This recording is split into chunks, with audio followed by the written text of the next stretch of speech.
Welcome to this introduction to the DMA MPS39C air data test set. This test set is capable of carrying out the traditional two-channel pitot-static testing on aircraft, but in addition it has a third channel.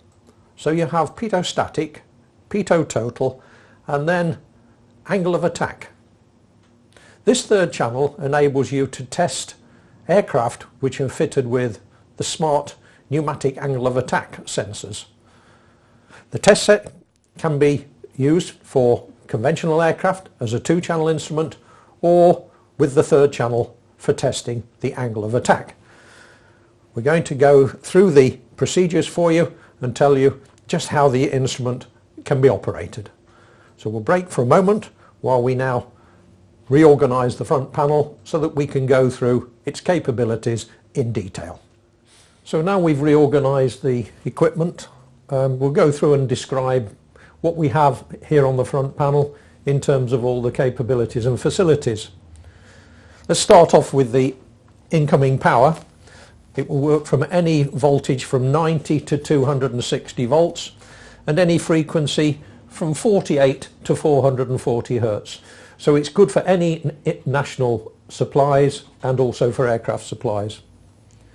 We come down then to the actual operation of the unit, and that's either from the console keypad here or it's from the remote terminal. The remote terminal, of course, you can take it into the cockpit and operate it sitting in the captain's seat. We're only showing a short extension at the present time, but the instrument comes complete with 50 feet extension, so you can get into the biggest aircraft in service and still be able to reach down to the test set, which maybe is on the tarmac underneath the nose of the aircraft.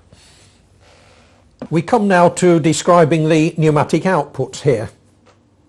The standard MPS39C has actually only three connectors. If I cover those up, it has static, pitot, and angle of attack. The instrument we have with us today has what's called the multiple isolator option. This enables you to drive into an aircraft which has multiple probes. Or indeed, if you're using it for a standard two-channel pitot-static test, it gives you the ability to address captain, first officer, standby, and some auxiliary if you wish. And you have a pitot and a static for each.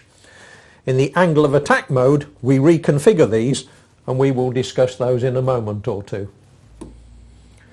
Okay, moving on, let's talk about these two letdown valves.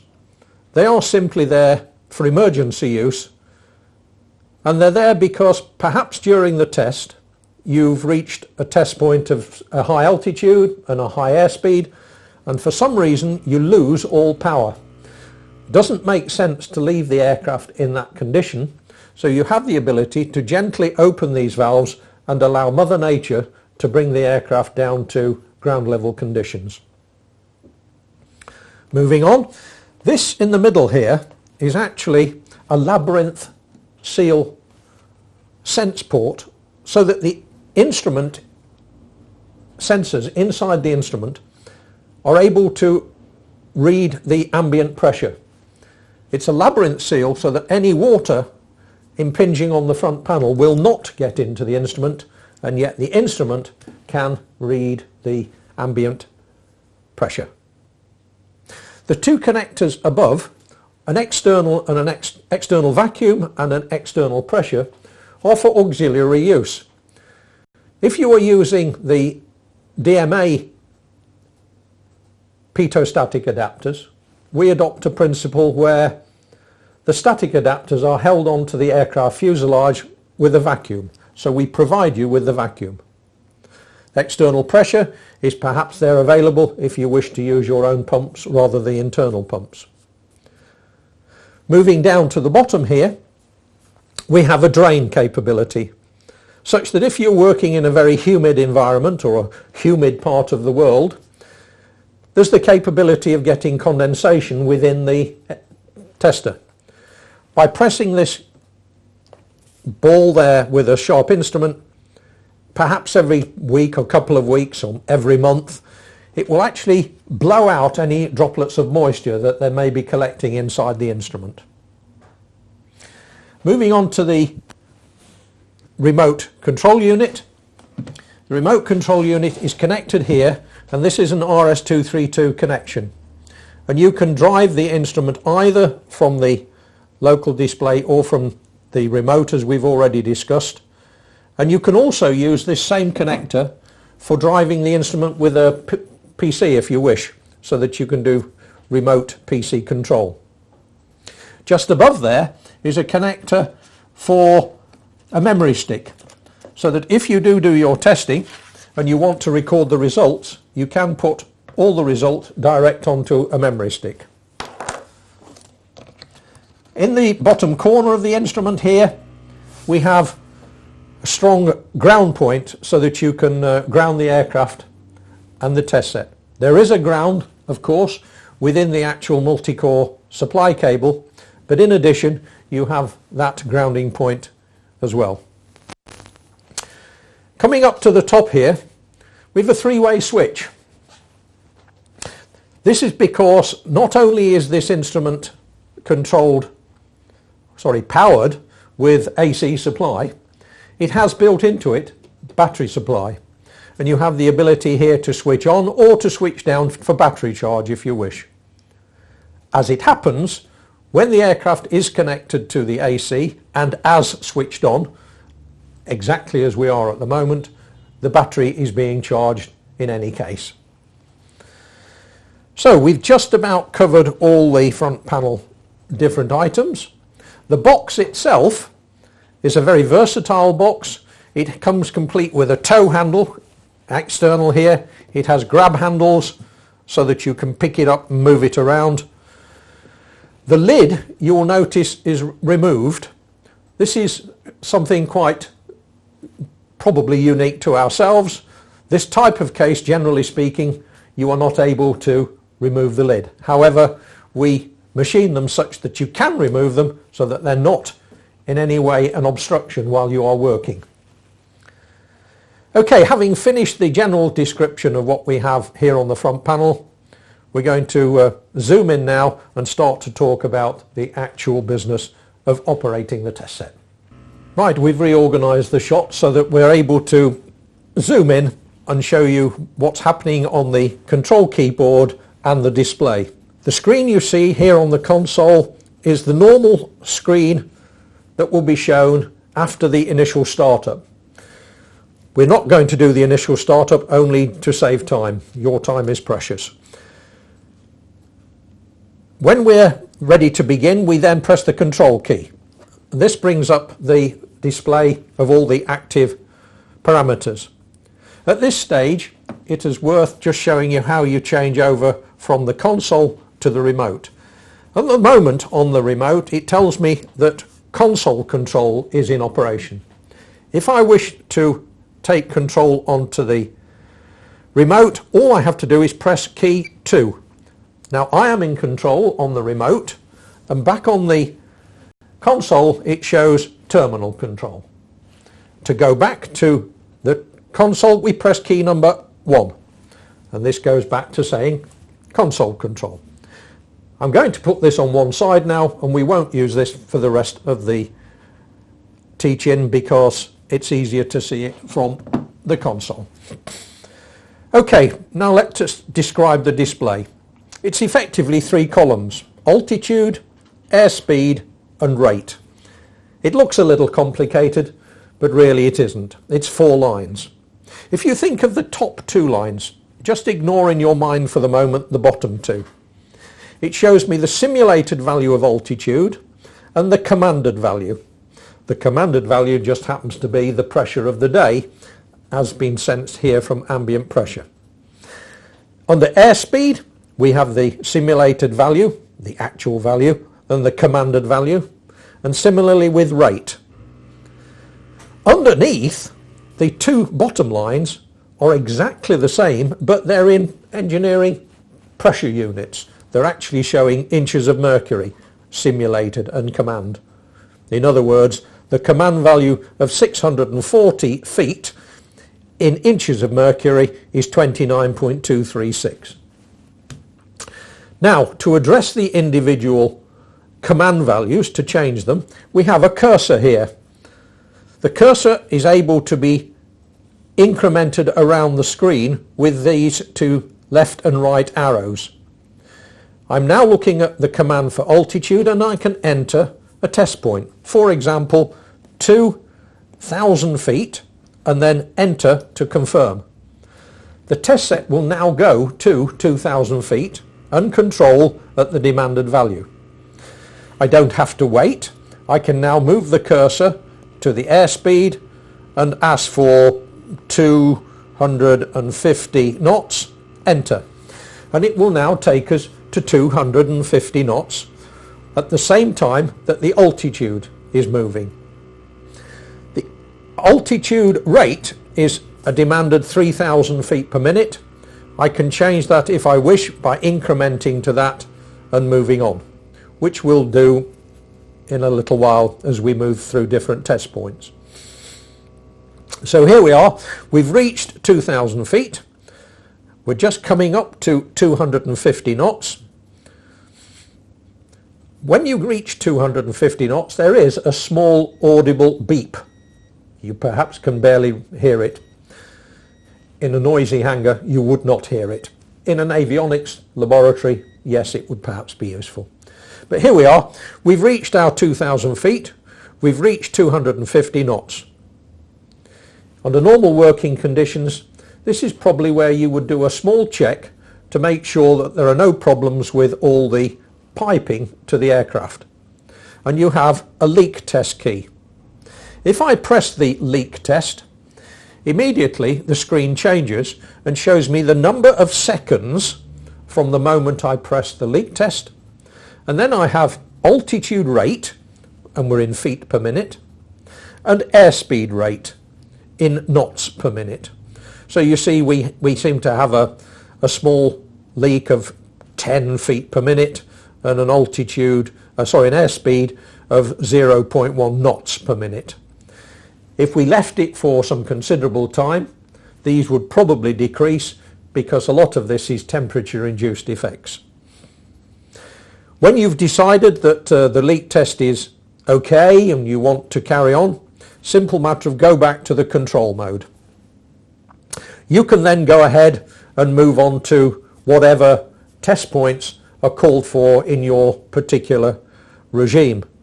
So if I go back perhaps to looking at the command value for altitude, I can put in please go to 15,000 feet, enter, and it will go to 15,000.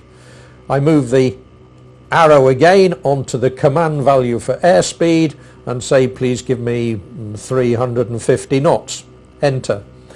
And maybe I move again over to the command for rate and say please give me 6,000 feet per minute, and we will get the higher rate. The instrument will now go to those test points. A good point perhaps to mention, you also have here Mach. Above the command, the control value indication here, we have that the Mach, when we get to 350, is 0.587 Mach. If I want to actually change the Mach, this is capable of being done. Increment round to Mach, and I could then put in a new Mach number if I wished. If I then change the altitude, then I would need to re-enter Mach, because it calculates Mach depending upon the altitude you are at that time. Okay, so at the moment we're still approaching the value. We're at 9,000 feet and improving. Airspeed we've already reached effectively our desired value of 350 knots. You'll notice that the rate stays constant until we are very close to the demand value. This saves time. You don't want to start slowing down from the 6,000 feet per minute demanded value too early, because it means that the test time overall is much longer than it needs to be. So we will actually start to slow down some 100 feet below the actual demand value. When you get to that, it will start to unwind so that the demanded value does not go over the actual commanded value. We do that so that you really have the ability to do hysteresis testing. If this is your demand value, it will come there and stop. It will not go over, as you see here. Okay, we showed you previously the business of how we did a leak test. We pressed the leak key and we began to do a leak test.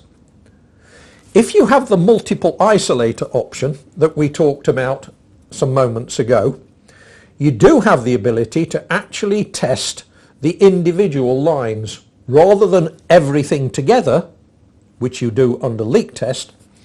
If you want to, when you've got the multiple isolator option, then you can check each one individually. And we do that by going to the multiple isolator key here. And when I press that, it actually shows you that we've started the leak test again. And at the moment it's on all the outputs at the same time. And they're indicated as being open to the aircraft or the unit under test by this equal sign. If I had a big leak and I wasn't sure why it was leaking, I have the ability now to go in there and close individual ports. And if when I then close a port, the leak stopped, I have just found the leak.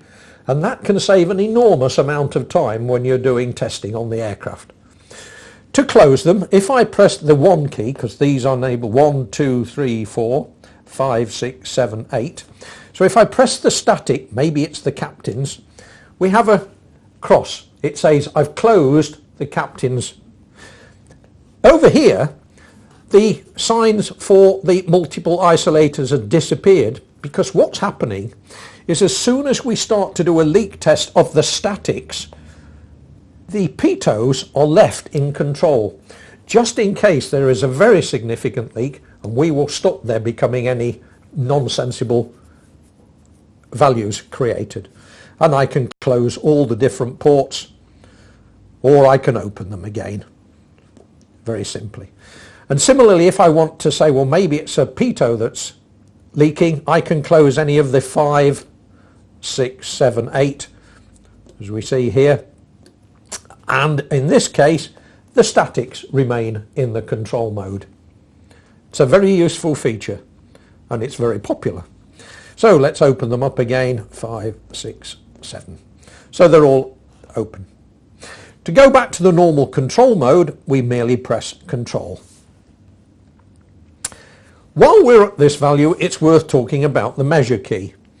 The measure key is the ability to take the instrument control feature out of the equation. If I go to measure, it now tells me I'm in the measure mode, and we now have a very expensive pressure gauge. So in this pressure gauge mode, we've now taken out any effects on the measurement associated with the control system inside the air data test set. And this can be very valuable when you're looking at very large volumes where you just want a very accurate answer of the trapped pressure values. Okay, other things that we need to look at. We've talked about the fact that you can increment round, and instead of looking at aeronautical values, you can of course input values of the pitot-static pressure, at the moment in inches of mercury, or QC. You can actually, instead of looking at QC, which is the default, by pressing this QC PT key here, Pitot total, you can change over to look at the total value instead of the differential QC value. Equally, we have a key here for altitude rate or airspeed rate. The default is altitude rate, and we put an A in front of the rate to say we're looking at altitude rate. If we press the altitude rate airspeed rate key, it changes to speed, and we're now looking at speed rate in knots per minute on this particular screen, and back to altitude rate in feet per minute, which of course is the most widely used. Some of the other features, let's go back to altitude. You see that we have at the moment a digit flashing. It's the 5 of the 15,000. With the digit key we can change the value which is flashing from the units to the tens to the hundreds to the thousands, and in this way, by then pressing the up and down key, we can increment that particular command value. So I can change it from 15,000 feet to 15,001 or 15,010 or 15,100, etc. And that can be useful when you're doing set points through a particular instrument. With the Halt key here, this is a panic stroke emergency key. By pressing the Halt at any moment, the instrument will freeze at the particular position that exists at that moment. Other keys that we have: limits and units. This is the ability to change the limits which the test set is operating to at the present time. So for example, if I increment to the rate of climb, which at the moment is 6,000 feet per minute, and I wanted to change that to 8,000 feet per minute, 8,000, enter, it's allowed me to do it. But we will reach a stage where we ask for a value. We did then, where we asked for 8,000, and when we confirmed, it said no, you can't do it, only 6,000. And that's because the limits in here have been set to a maximum of 6,000. If you ask for something higher, it will allow you to ask, but it won't allow you to do it, unless you decide to go in and change the limits. If we press that, you'll see we have the ability to put the altitude high value, which is 65,000 feet on this one. We can go then to the altitude low, it's set at minus 3,000. The speed high, which is 700 knots, or the Mach, which is set at Mach 1. We can change any one of those and record it and run on those new limits. If we switch the test set off and repower on, it will go back to the original settings.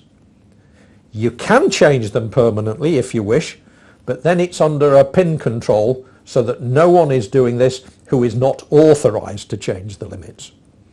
Going on a little further, we've got altitude rate, max. We could change the 6,000 feet per minute we spoke of if we wanted to. Then we go on to the measured units.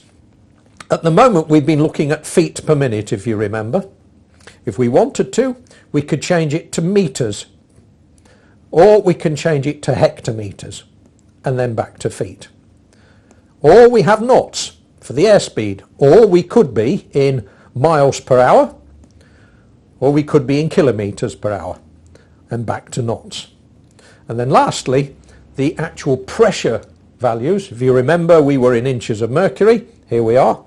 They could be millimeters of mercury, psi, pascals, hectopascals, kilopascals, and back to inches of mercury.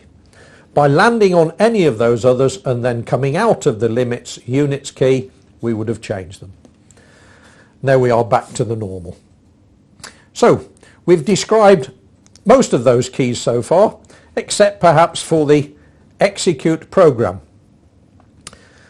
The test set is capable of having internally up to 30 different tests recorded for you to use, and each test has 26 individual points. Point A, point B, point C, point D, etc. In other words, through the alphabet. So you can actually program this instrument to carry out regular tests that you want to do yourself. The programming can either be done from the keypad, or you can do it via the RS-232 key connection rather, from your PC, whichever you prefer. And as we mentioned when we began, you have the ability that if you do that programming, you can record it on a memory stick, all the results, which can be very useful indeed. To do the execute program key, we go to Shift and Program, and you would then pick up which of the profiles you want. For example, program 1 or up to 29. If I go to that, it tells me the profile number I've gone on to is 1. As the stabilization time of 10 seconds, I'm happy with that. I go on, and it shows me that the program is actually the FAR43 test, which is the standard test for calibrating altimeters. And step A, it shows that step A is in fact altitude, then airspeed, and what rate, how long to wait before you move on, etc. We're not going to go through it because it's very long-winded, but that's how it works. So from there, we've pretty much covered the standard keys. You have a number of other capabilities hidden under the Shift key. For example, if we had Shift and battery, we have the state of the battery. If we have Shift and the 1 key, we can change the LCD display in terms of brightness. The Shift and the 4 key puts us into a remote control mode that we would use if we were going to be using a PC to drive the equipment. Shift and 5 is true airspeed or indicated airspeed. If you want to look at true airspeed, you can go to that, input the ambient pressure of the PT probe, and away you go, and so on. I think it's probably worth now just thinking of the changeover in terms of working as a 2-channel instrument that we've been talking about so far with the 3-channel instrument, the angle of attack. These individual connectors now, as you see here, all covered with a dust cap to keep out any foreign matter and dirt, all have a matching quick release self-sealing connector and would go off, as we mentioned earlier, on a 2-channel instrument to captain, first officer, standby, etc. Same with the pitot, to being reconfigured for the angle of attack. Now here I would like to show you a small diagram that I've produced. I'm no Michelangelo, so it looks pretty poor, but it will help you to understand the background to these 3 keys and the reconfiguring of the instrument for angle of attack testing. Okay, let's think about the smart probes which are used now for looking at the angle of attack of the aircraft. Moving on from the earlier vane sensor used on more traditional aircraft, we now have the smart probe, which has got the PT, the total for looking at airspeed, taken down to the air data test set PT port here.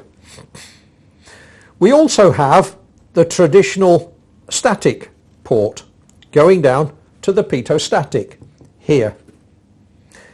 On a smart probe, on this pneumatic method of reading angle of attack, you have 2 ports, PS1 and PS2. And what's actually happening is that you're looking for the pressure differential across those 2 ports. If the aircraft is flying straight and level, the pressure here and the pressure here are identical. If the aircraft, however, should be climbing or should be diving, the pressure difference here will be interpreted as the angle of attack.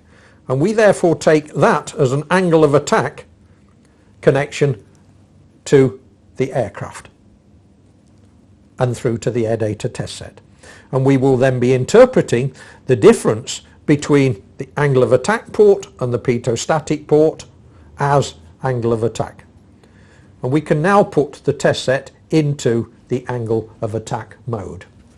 So, as we've described, we have as standard the 3 ports, but even for angle of attack testing, it can be very useful to have the 4+4.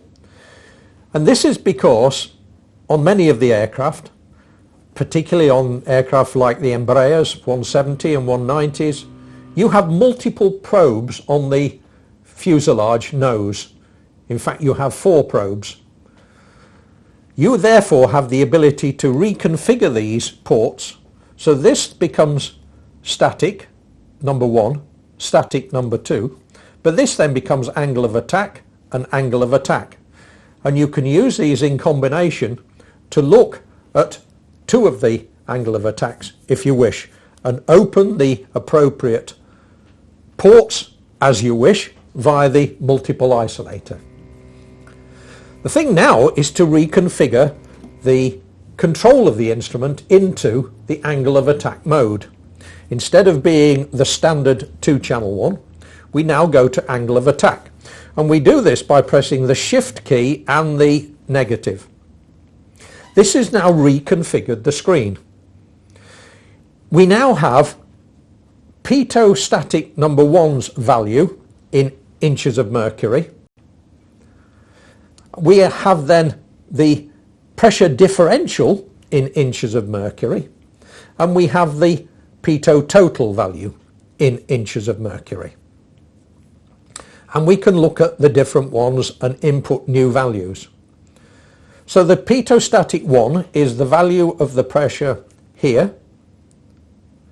The pressure differential is the difference between those two. So it is that pressure differential analogous to the angle of attack.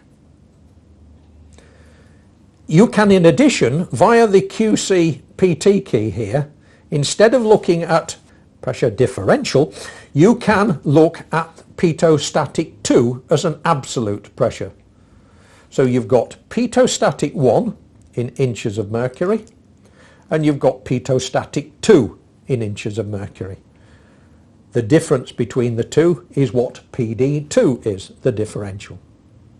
And a third time, you have the ability to configure to look at the angle of attack in degrees, angular degrees. This value would only be useful to you if you have actually entered into the system the relationship between differential pressure and the angular degrees. Much more normal is that people will run on this particular screen, where you have the ability to set up the static and to set up the differential. With this, you can then go through the test points demanded by the smart probe manufacturers. You have the ability to look with the key at the demand values for PS1 or PD2, etc. PT, of course, for the airspeed equivalent, and also down to the maximum rate, which is for the angle of attack in inches of mercury. You can go to whichever of those that you wish. This then enables you to set up the particular angle of attack testing. If you wanted to go to the multiple isolator option, you can do that, and it would show you the 4 different probes so that you could do a leak test of those if you wished. This would be particularly relevant if you had connected up all your air data adapters onto the probes and were finding some strange readings coming up. It could well be that you've got leaking adapters. With this, you have the ability to again go through and close each one of these and find out where the leak is, if there is a leak. Otherwise, you've found the leak, back you go, and you're able to go through the actual control business. So it's a very simple business to change over from a standard 2-channel air data test set through to the 3-channel unit of altitude, airspeed, and angle of attack. Okay, well, we've just decided how we work in angle of attack. To come out of the angle of attack mode, it's the same as the process for going in. So we go to the Shift and negative key, and here we are back in the standard control mode. Perhaps now we're reaching the end of our test, probably. And you would then have the ability to take the instrument down to ground level. If everything is working smoothly with this test set, we have the vent key, and it will take us down to ground level, fully under automatic control.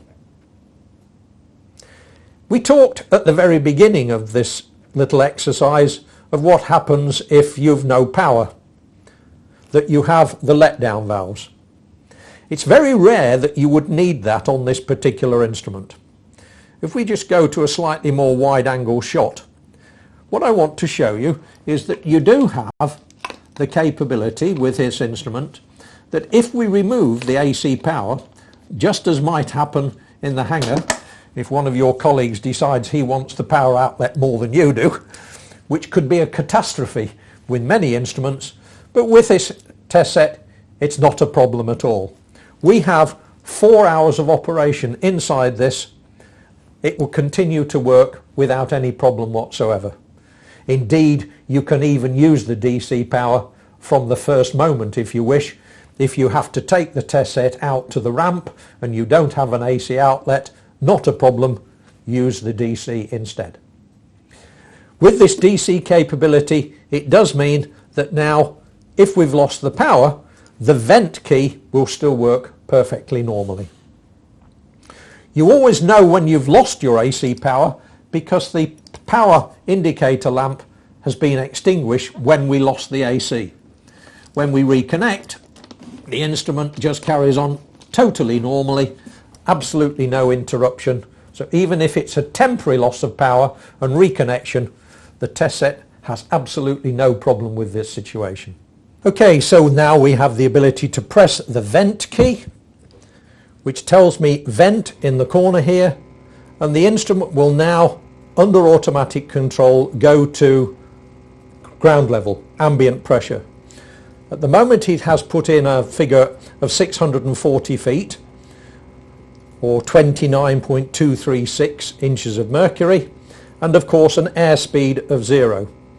These are the values that you would expect, of course, for airspeed, please go to 0, but for altitude it's going to the value that it measured when we first began. What will then happen when we get down close to the actual value of ambient? It will go away and measure the ambient to the exact value before bringing us finally to the last value.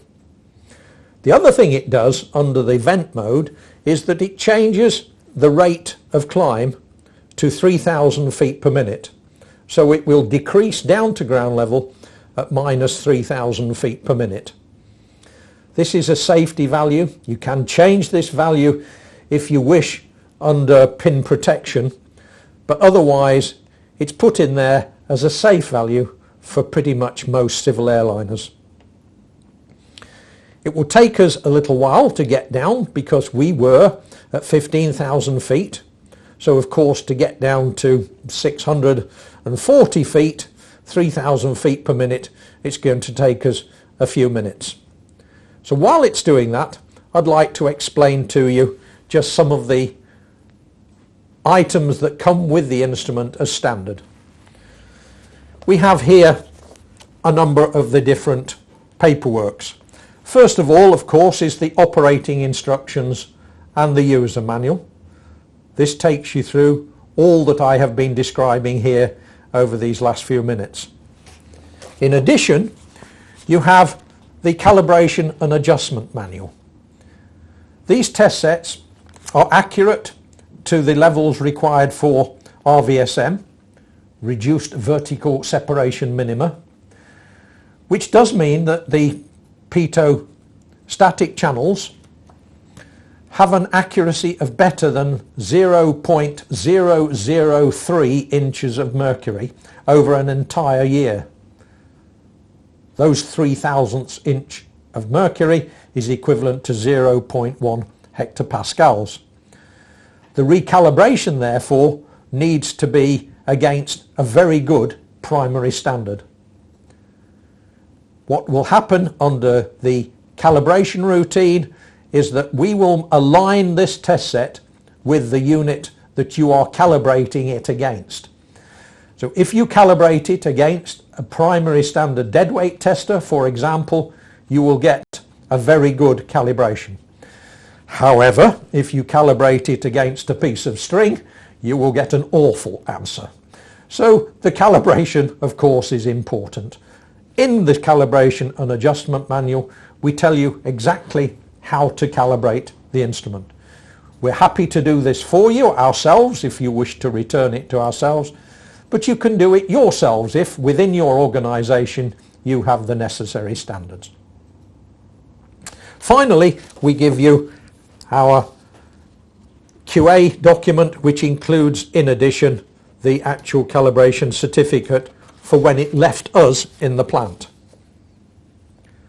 This calibration is then good for a 12-month period.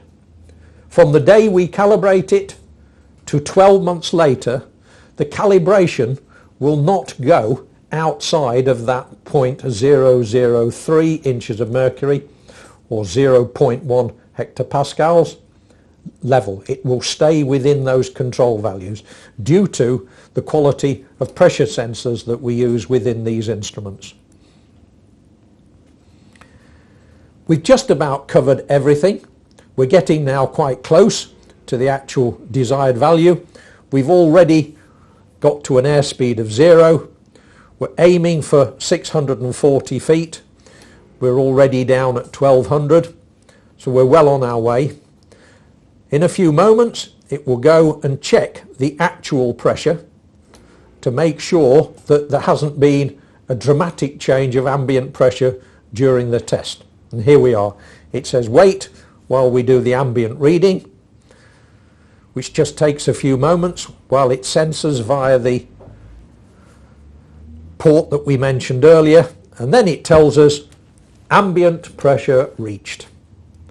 This means that the pressures inside this test set are now exactly the same as the outside world, and you can now with confidence remove all your connectors to the aircraft without there being any movement at all on the instruments.